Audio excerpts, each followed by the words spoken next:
Hello, I'm SA, your AI essayist. Please note that all content, audio and video in this presentation are AI generated. As AI can sometimes produce inaccuracies, I encourage you to verify any factual information presented. With that in mind, let's begin. The career of Edmond Frémy unfolds as a testament to the power of pure experimental chemistry. His legacy is one forged at the laboratory bench, where meticulous observation and quantitative rigor resolved some of the most perplexing chemical riddles of the 19th century. His work embodies a particular form of scientific progress, one where definitive, empirical clarification provides the unshakable ground upon which grander theoretical structures are later built. To understand Frémy is to appreciate the chemist as a master artisan and a precise interrogator of nature, a figure whose patient, systematic labors could settle debates that stumped the era's most brilliant minds. His professional life began under the towering influence of Joseph Louis Gay-Lussac, and from this legendary master of BS chemistry, Frémy inherited a profound respect for quantitative accuracy and an intolerance for ambiguity. This intellectual inheritance would prove decisive in his first major confrontation with the deep chemical mystery of the strange, electrically charged scent of ozone. Following Christian Friedrich Scherming's initial observations in the mid-late 1840s, the substance he named ozone, from the Greek word for to smell, presented a fascinating and frustrating puzzle. After an electrical discharge, or during the electrolysis of water, the air acquired a sharp, distinct odor and powerful new chemical properties. It could bleach indigo, liberate iodine from potassium iodide, and corrode metals with an aggression foreign to ordinary air. Ozone announced its presence with a suite of dramatic effects, yet its fundamental identity remained shrouded in controversy. The scientific community splintered into competing camps. Scherming himself initially leaned toward the idea that ozone was a new elemental substance, a halogen-like element existing in the atmosphere. Others, observing its formation during the electrolysis of water, proposed it was a peroxide of hydrogen, perhaps HO2. A third, persistent theory, championed by some chemists at the French Academy of Sciences, suggested it was an oxide of nitrogen, formed from trace atmospheric nitrogen during the electrical discharge. Each theory had its plausible elements, and each was defended with vigor. The core of the problem lay in the difficulty of isolating the substance. Ozone was ephemeral, always present in trace amounts, mixed with a vast excess of what was presumed to be ordinary air or oxygen. Its reactivity was its most salient feature, making it a challenge to contain and analyze using the methods of the day. The question was foundational. Was chemistry witnessing the creation of an entirely new compound from constituent elements, or was it seeing a known element, oxygen, being pushed into a bizarre, high-energy state? This distinction strikes at the heart of chemical philosophy, probing the very definition of an element and its potential forms. It was precisely this kind of tangled, empirical knot that Frémy's particular genius was suited to unravel. Entering the fray,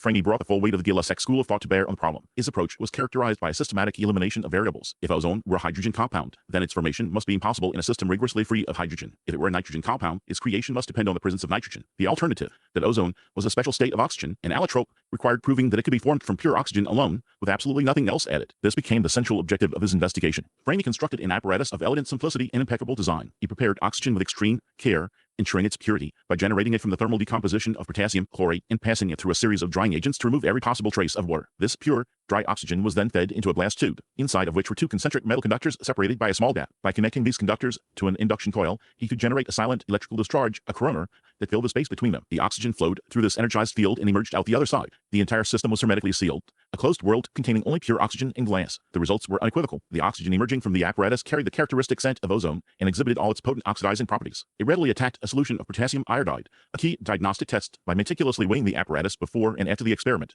Frémy demonstrated that its mass remained unchanged. No substance had been added, no substance had been lost. The transformation occurred entirely within the volume of pure oxygen. This single, carefully controlled experiment effectively dismantled the hydrogen peroxide and nitrogen oxide hypotheses. The formation of ozone required neither hydrogen nor nitrogen. It arose from oxygen and oxygen alone. In his landmark by the 1852 publication, Recherches sur l'ozone, or Research on Ozone, Frémy detailed these findings with compelling clarity. He went further, performing quantitative experiments that cemented his conclusion. By passing a known volume of ozonized oxygen over a measured amount of an oxidizable substance, he could correlate the degree of chemical activity with the amount of oxygen that reverted to its ordinary state. This work established a direct, measurable relationship between the disappearance of ozone and its oxidizing power, confirming that this power was an intrinsic property of the transformed oxygen. He was, in essence, performing a chemical accounting, proving that the active principle was a form of oxygen that eventually returned to its familiar, less reactive state. The impact of this work was immediate and profound. Frémy had provided the definitive chemical identity of ozone. It was an allotrope of oxygen, a second form of the element, much as diamond and graphite are allotropes of carbon. This discovery was a significant contribution to the developing understanding of elemental chemistry. It validated the concept of allotropy for a gaseous element and provided a powerful example of how the arrangement of atoms,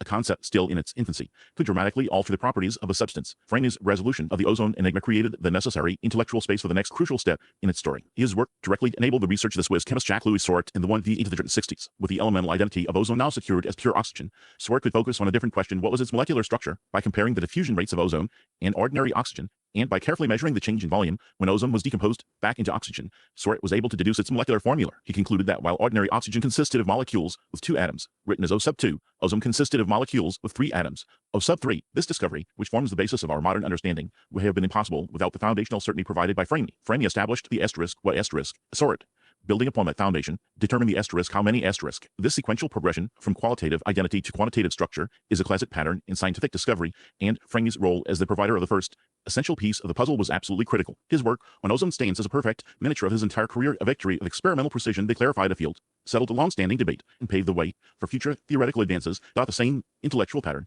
a masterful experimental campaign yielding results that demanded a future theoretical revolution, reappears with even greater consequence in another of Frémy's great chemical explorations. He turned his attention from the fleeting nature of ozone to the seemingly paradoxical stability of certain inorganic salts. Here, in the realm of brilliantly colored metallic compounds, Frémy would assemble a body of evidence so compelling and so confounding that it would ultimately force a complete reconstruction of how chemists conceived of the chemical bond itself. The central enigma lay with transition metals, specifically cobalt. Prevailing chemical doctrine, largely shaped by the powerful dualistic theories of Ernst Jacob Berzelius, understood compound formation as the electrostatic attraction of oppositely charged components. A simple salt like cobalt chloride had a clear structure of positive and negative ions. The puzzle arose when this stable, saturated compound demonstrated an uncanny ability to bind with multiple, seemingly neutral molecules of ammonia, NH3, to form an entire series of new, distinct, and remarkably stable substances. The initial observation of such a compound, a cobalt-ammonia complex, belongs to a chemist named Tassert. His finding, however, remained an isolated curiosity, a footnote in the chemical literature. It was Frémy who recognized the profound implications lurking within this chemical oddity. He transformed Tassert's singular discovery into a systematic field of inquiry. With the same meticulous patience he applied to his work on acids and ozone,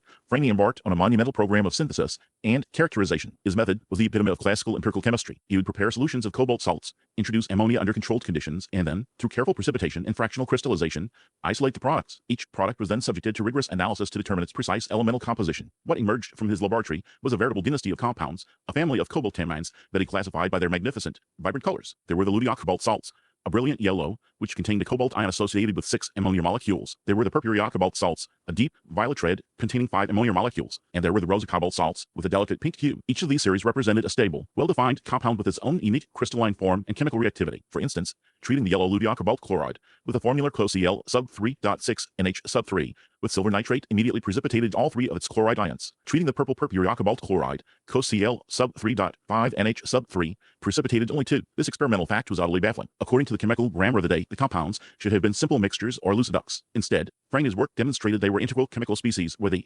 ammonia molecules were bound to the cobalt with a tenacity that altered the compound's fundamental chemical identity. He had created an empirical library of anomalies, a collection of beautiful, crystalline facts that stood in stark defiance of established theory. The very existence of the luteo, purpureo, and roseo series was a question cast in crystal form, waiting for an answer. Within this broader investigation into complex salts, Frémy made a discovery of a singular and even more startling nature. In 1845, while investigating the reactions of nitrites, he prepared a compound with a formula K sub 2, open parenthesis, SO sub 3, close parenthesis, sub 2, NO. This substance, potassium nitrosodisulfonate, immediately became known as Frémy's salt. Its properties were extraordinary. When dissolved in water, it produced a stunning, deep violet blue solution. The molecule responsible for this color possessed an unpaired electron, making it what we now call a stable free radical. In the mid-19th century, the concept of a molecule with an unsatisfied valence, an odd electron, was almost unthinkable. Chemical bonds were supposed to involve pairs of electrons, creating stable, diamagnetic substances. Frémy's salt was an inorganic radical, stable in solution, that could be stored as a solid and used as a potent and yet controlled oxidizing agent. Its synthesis, involving the careful oxidation of potassium hydroxylamine disulfonate,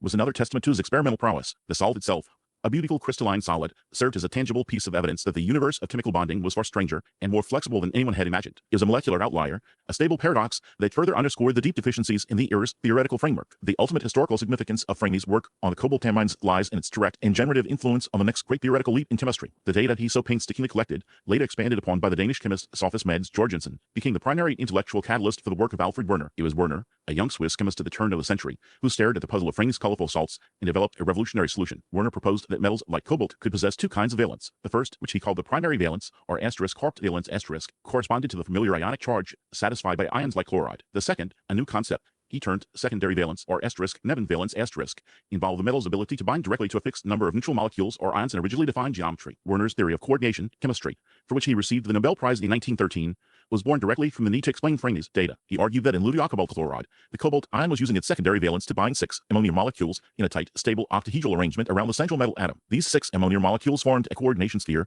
a single complex ion. The 3 chloride ions remained outside the sphere, acting as simple counterions, which explains why all 3 would readily precipitate with silver nitrate. In purpureocobalt chloride, the coordination sphere contained 5 ammonia molecules and 1 chloride ion, leaving only 2 chlorides outside to act as counterions. The theory was a stroke of genius elegantly explaining the compositions, the isomerism, and the differing reactivities of the entire series of compounds Frémy had discovered decades earlier. Frémy's meticulous empirical work had served its ultimate purpose. He had constructed a beautiful and intractable problem, providing the solid, unassailable foundation of fact upon which Werner could erect a new and enduring theoretical edifice. Frémy had built the lock, Werner forged the key. This monumental achievement, however, was paralleled by quest for an element so reactive, so fundamentally untamable, that its pursuit represented one of the great experimental challenges of the entire century. The intricate puzzle of the cobalt amines, a challenge of structure and bonding, found its resolution in the abstract realm of coordination theory. A parallel pursuit in Frémy's career unfolded in a domain of raw, physical struggle, a battle against an element of almost mnemonic reactivity. This was the problem of fluorine, the ghost to the feast of 19th century chemistry. For decades, the periodic table held a conspicuous vacancy, a space for an element whose existence was predicted,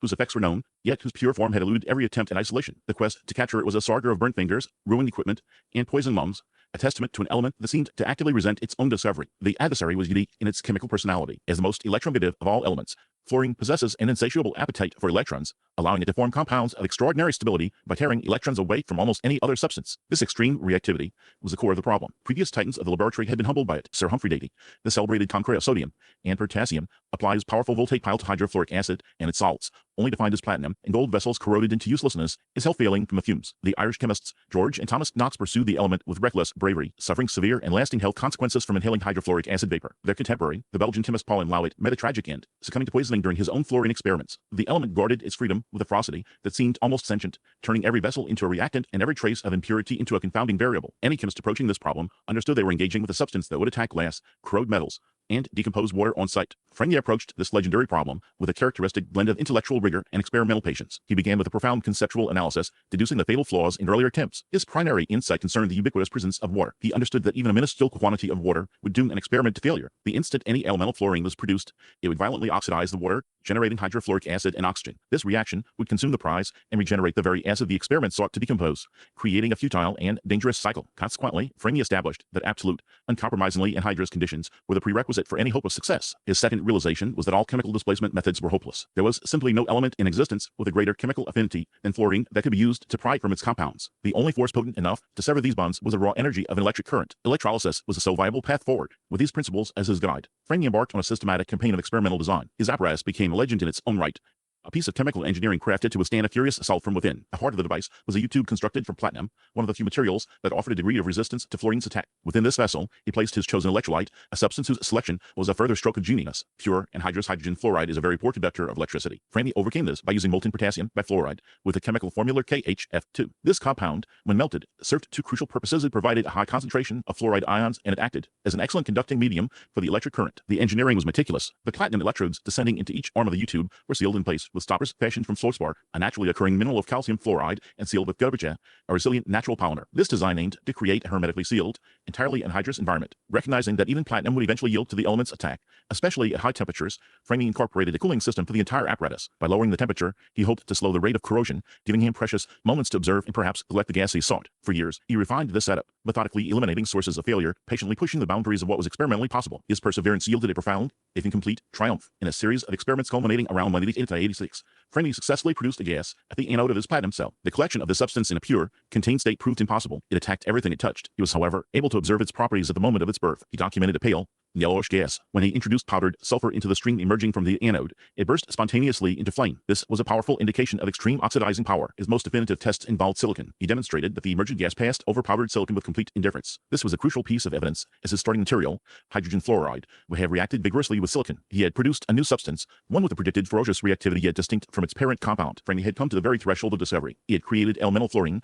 observed its character, and documented its existence through its actions. He had solved the fundamental chemical and engineering problems, proving that isolation via the electrolysis of anhydrous fluoride salt was the correct path. He had built the machine and charted the course. The final, definitive capture of the element fell to his brilliant student, Henri Moissan. Inheriting his mentor's problem, his methodology, and the essential design of his apparatus, Moissan made one final, critical refinement by employing a more robust alloy of platinum and iridium for the U-tube and, most importantly, by conducting the electrolysis at the frigid temperature of -50 degrees Celsius. Moissan was able to sufficiently tame the element's reactivity to collect a small sample. In June of 1886, he formally announced his success to the French Academy of Sciences, with his old master, Edmond Frémy, presiding over the session. It was a poignant moment of scientific succession. Moissan's subsequent Nobel Prize in Chemistry was a recognition of an achievement that stood directly upon the vast, heroic, and and foundational work of his teacher. Frémy had navigated the treacherous waters and mapped the coastline of an unknown land, leaving it for his protege to take the final step ashore. His focus would then turn toward challenges where chemical synthesis could yield creations of immense practical and aesthetic value.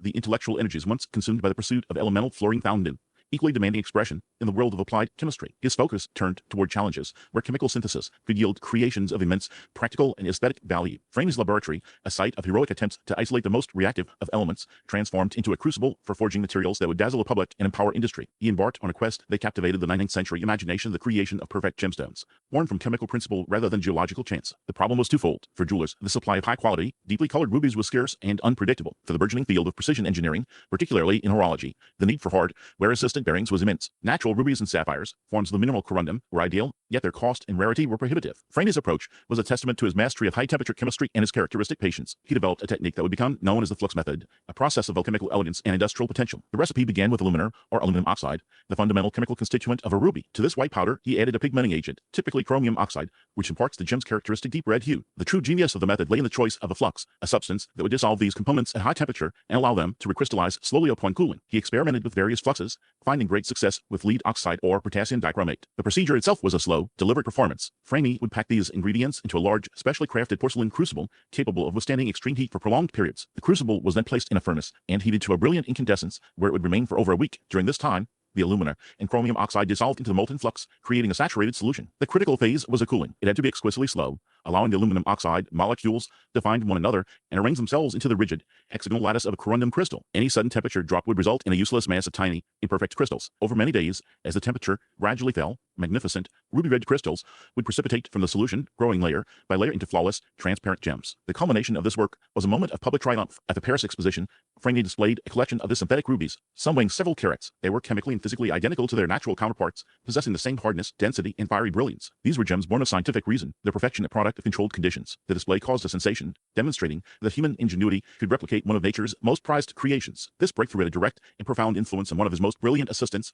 Auguste Vernuel. Having learned the fundamental chemistry of corundum crystallization under Frémy's tutelage, Vernuel would later develop the flame fusion process, a faster and more economical method that became the standard for industrial gem synthesis for the next century. Vernuel's method, however, was a direct intellectual descendant of the foundational knowledge established by Frémy's painstaking flux growth experiments. The legacy of this work endures. Modern techniques for growing specialized crystals for lasers, semiconductors, and advanced electronics are all refinements of the basic principle Frémy pioneered, dissolving components in a flux and controlling their crystallization. This same impulse to master and create extended from the realm of precious gems to the foundational material of the industrial age of steel. In the mid-19th century, metallurgy was an industry undergoing a profound transformation, moving from an ancient craft to a modern science. The processes developed by Henri Moissan and the Siemens-Martin partnership enabled the mass production of steel, yet a deep chemical understanding of the material itself was still developing. Iron masters and blacksmiths worked with a profound, almost intuitive, knowledge of their materials, judging quality by the color of the heated metal, the sound of the hammer, and the texture of the fracture. Frémy sought to replace this empirical art with quantitative chemical science. He undertook a massive analytical project, systematically studying samples of cast iron, wrought iron, and steel from various sources. His laboratory became a center for metallurgical chemistry,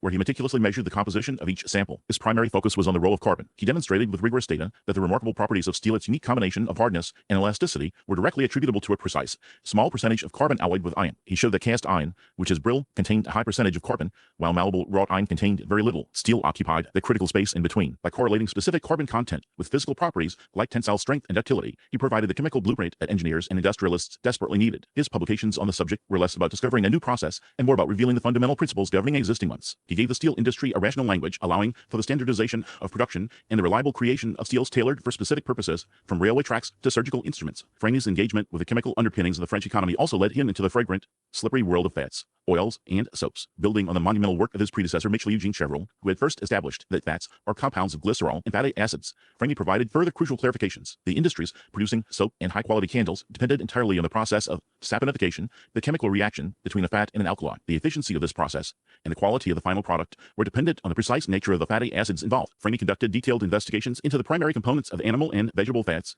particularly olein, the liquid fat, and stearin, the solid fat. His work helped to better characterize oleic acid and stearic acid, distinguishing their properties and their behavior during saponification. This research had immediate practical applications. A better understanding of how to separate stearic acid from the more liquid oleic acid led directly to the production of superior candles. Stearic acid candles were harder, burned more brightly and produced far less smoke than the traditional tallow candles they replaced, becoming a symbol of modern domestic comfort. In the soap-making industry, Frémy's analysis allowed manufacturers to select fats more intelligently and control their reactions more precisely, leading to a more consistent and high-quality product. He was, in essence, providing the molecular-level insights that enabled the transition from batch-to-batch guesswork to predictable, repeatable chemical manufacturing. His contributions in this area solidified the chemical foundations of industries that touched the daily life of every citizen, transforming the laboratory from a place of abstract discovery into a vital engine of economic and social progress. The same impulse that drove Frémy to translate laboratory findings into industrial standards for stearic acid and soap manufacturing also guided his career as a statesman of science. His vision extended from the factory floor to the very architecture of scientific education and dissemination in France. He perceived the health of the discipline as depending on a robust ecosystem of training, publication, and public engagement. This conviction found its most powerful expression in his long tenure at the Muséum National d'Histoire Naturelle, an institution he would come to embody, ascending to the professorship of chemistry in 1950 and later assuming its directorship from 1964 until 1991. Frémy transformed the museum into a formidable center for chemical research and pedagogy. His lectures were legendary, delivered with a theatrical flair and an unwavering command of his material. He possessed the rare ability to render the complexities of inorganic reactions and organic syntheses both intelligible and compelling. For Frémy, the lecture hall was a crucible where the next generation of French chemists was forged. He inherited the grand tradition of public science demonstration from his own mentor, Pierre Lassac, yet he infused it with a rigorous, systematic approach tailored to the needs of an industrializing nation. His students were expected to master the painstaking details of analytical technique, to understand the economic potential of a mineral assay, and to appreciate the aesthetic elegance of a perfectly formed crystal. This pedagogical philosophy, a blend of pure science and practical application, produced a cadre of exceptionally skilled experimentalists. Among the many minds he shaped, his influence on Henri Moissan stands as a testament to his role as a mentor. Moissan, who would eventually succeed where Frémy had been stymied, arrived in Frémy's laboratory already a capable chemist. It was under Frémy's guidance, however, that Moissan honed the specific skills and absorbed the deep institutional knowledge necessary for a monumental undertaking. Frémy provided him access to the state-of-the-art resources of the museum, including its powerful electromagnetic batteries, and, more importantly, he bequeathed to Moissan the entire body of his own extensive, hard-won experience with the halogen. He laid bare his decades of work, outlining the treacherous reactivity of hydrogen fluoride, the corrosive nature of the materials, and the precise electrolytic conditions that brought one to the very threshold of success. This was a unique form of intellectual inheritance, a meticulously prepared problem passed from master to student. Frémy's ambition to organize and disseminate chemical knowledge culminated in his most monumental project, the Encyclopédie Chimique. Launched in 1881, this was an undertaking of breathtaking scope. Frémy served as the chief editor and intellectual architect of what would become a 95-volume testament to the state of the chemical arts and sciences at the close of the 19th century. He marshaled the leading chemists of France, assigning them sections and chapters, and imposing a coherent structure on a field that was expanding at an explosive rate. The Encyclopédie was a work of scientific consolidation, an attempt to capture, codify, and canonize all of modern chemistry from theoretical principles and analytical methods to industrial processes and mineralogy. It was a statement of national scientific prowess and an indispensable resource intended to arm French scientists and industrialists with a comprehensive library of chemical fact. This colossal work stands as a physical manifestation of Frémy's belief in the power of organized knowledge and his lifelong effort to build the enduring institutions his discipline required. His service on countless government commissions, advising on everything from public health standards to the composition of coinage, further cemented his role as a public intellectual. He was a voice of chemistry in the halls of power, advocating for its utility and ensuring its integration into the machinery of the modern state. Through these activities, he demonstrated that the chemist's laboratory was an essential component of national strength and progress, a source of solutions for the practical challenges of the age. In assessing the totality of Edmond Frémy's career, one perceives the archetypal figure of a crucial transitional era. He represents the zenith of classical, empirical chemistry, a science built upon the unassailable evidence of the senses, the precision of the balance, and the fire of the furnace. His discoveries furnished the bedrock of data upon which subsequent theoretical revolutions were built. The beautiful, complex structures of the cobalt-ammonia he so painstakingly prepared and characterized became key pieces of evidence for Alfred Werner, whose coordination theory would revolutionize inorganic chemistry by introducing geometric thinking to the metallic elements. Frémy's exhaustive studies on electrolysis and the behavior of ions in solution provided a rich empirical landscape for theorists like Sven Arrhenius to explore with new concepts of dissociation. He was a great accumulator of facts, the master of the phenomenon, providing the essential, irreducible observations that demanded a deeper explanation. Viewed through this lens, the famous narrative of his pursuit of fluorine acquires a different and perhaps more profound meaning. The decades he spent wrestling with this most reactive of elements, culminating in a result that remained tantalizingly incomplete,